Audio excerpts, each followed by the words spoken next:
Esse testemunho que você vai ver agora é da Brigitte Gabriel. Ela viveu dos 10 aos 17 anos. Ela viveu de perto o pior de tudo, que é o extremismo islâmico. Tá?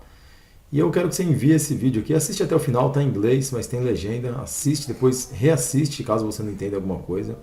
E você envia esse vídeo aqui para alguém que ainda não entendeu ou alguém que possa estar defendendo esse pessoal, principalmente agora, esses ataques cruéis do Hamas contra Israel. Você vai ver quem é o povo de Israel e quem são esses extremistas de verdade. Hello everybody, and thank you for joining me.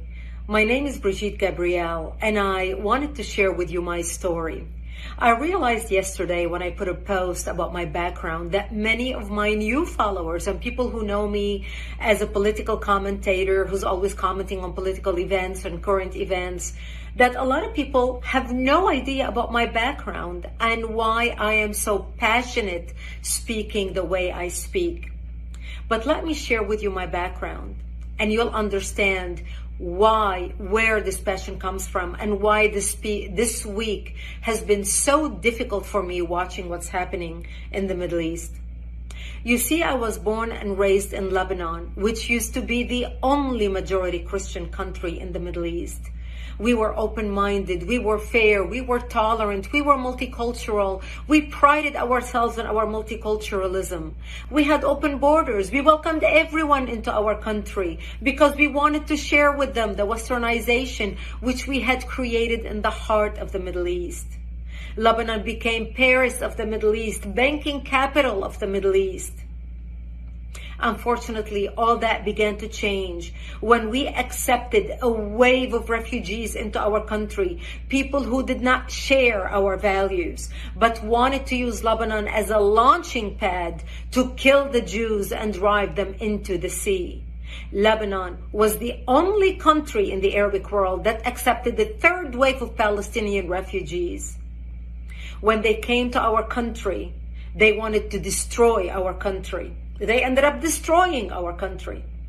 My 9/11 happened to me in 1975 when radical Islamic Palestinians blew up my home, bringing it down, burying me under the rubble wounded.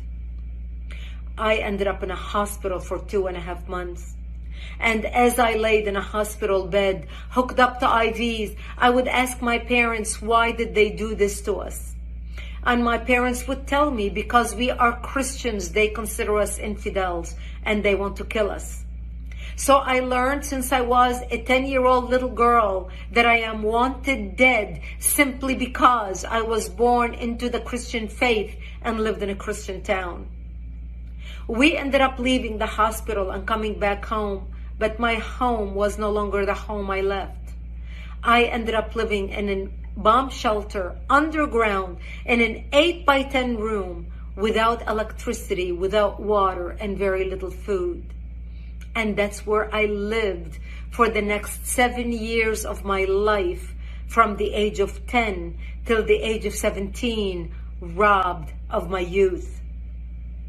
The Palestinian Islamists cut off all water supplies to our town, cut off electricity, cut off food.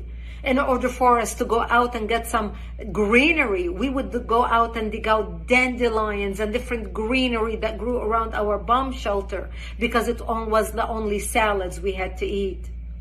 To get some water, we would crawl into a nearby spring to get some water because we were surrounded by Islamic Palestinian snipers shooting at us. And every time we left our bomb shelter to the spring to get water, we would say our last goodbyes because we did not know if we're going to come back alive or dead just to get some water. This became my existence. I remember a few years into the war, in the beginning we thought it's going to be a couple weeks, and then everybody's going to see the massacres that the Palestinians are doing to the Christians in Lebanon, how they put their heads together with the Muslims in Lebanon and declare jihad on the Christians, the massacres of children, the slaughter, even the crucifixion of Christian men on crosses. One of the famous city massacres was in the city of Damour in Lebanon, where they they massacred the whole town. This barbarism, this Palestinian barbarism is not new. My father would say, all the Christian nations are going to wake up and see what's happening to Lebanon, to the Christians, and they're going to come save us. But nobody came, and the world forgot about us. I remember 3 years after living in the bomb shelter, I was 13 years old, and one of our militia, one of our Christian friends stopped by, and he said to me, Brigitte, we heard a lot of chatter on the radio, and we believe tonight we are going to be slaughtered. And he said, if I don't see you tomorrow, I wish you a merciful death. And he left. And I remember at the age of 13, dressing in my Sunday best, my Easter dress, because I wanted to look pretty, because I knew that when they come to slaughter me, there would be no one to bury me. And I wanted to look pretty when I'm dead. And I remember my mother combing my long black hair as I sobbed, begging her, I don't want to die. I'm only 13 years old. Please do something. I don't want to die. And there was nothing my mother could say to me. And I remember sitting in the corner of our bomb shelter, and my father started reading from Psalms. I shall walk into the valley of death and fear no evil, for thou art with me. And my parents said to me, when they come to slaughter us tonight, we will create a distraction. You're an only child. You're a young child. We lived a long life. We will create a distraction, and you just run towards Israel, run towards the Israeli border, and don't look back. You see, we knew if we run to the Jews and beg for help, the Jews are not going to slaughter us, because we had more shared values with them than we had with the Muslims.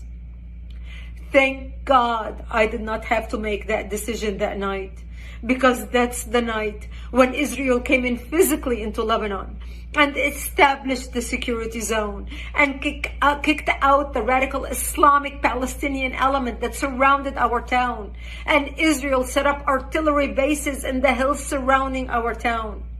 And that's how we survived for another 5 years, until 1982, when Israel invaded Lebanon, working with the Christians, trying to help the Christians take back their country, take back their democracy, and kick out the radical Islamic element that had taken control of the country at that time.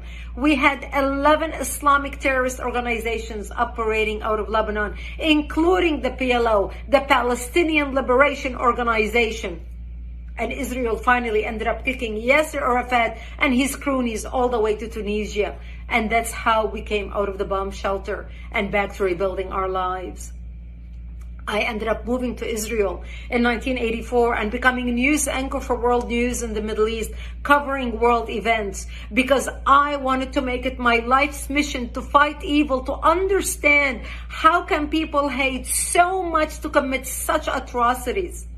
My life story is detailed in a book titled Because They Hate. A survivor of Islamic terrorism warns America. The book sold over 1 million copies. It came out in 2006. I encourage you to read it. I encourage you to order it so you can understand why I fight terrorism, why I speak with such passion and conviction.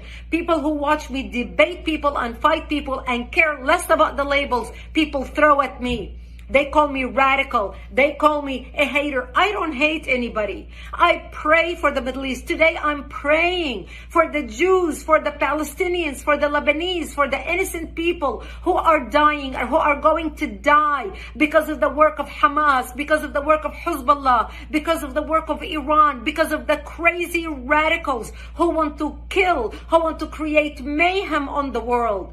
We must stand up against barbarism. Barbarism done in the name of any people, of any religion, is not acceptable. Barbarism is when you shoot babies in their cribs. Barbarism is when you decapitate babies. Barbarism is when you rape women and kill them. Barbarism is when you kidnap old grandmas, and you kidnap children and you put them in cages with the sole purpose of torturing them and killing them. This is barbarism, unacceptable under any name from any people, from any religion. That's why the good people need to stand up against terrorism, against Islamic terrorism. Because what starts in the Middle East doesn't end in the Middle East. What starts in Israel doesn't end in Israel. This is a war against between barbarism and civilization. This is a war between democracy and dictatorship. This is a war between goodness and evil. We either win or they win. We need to fight to win. We need to stand up with Israel to win. This is our fight and we must win it.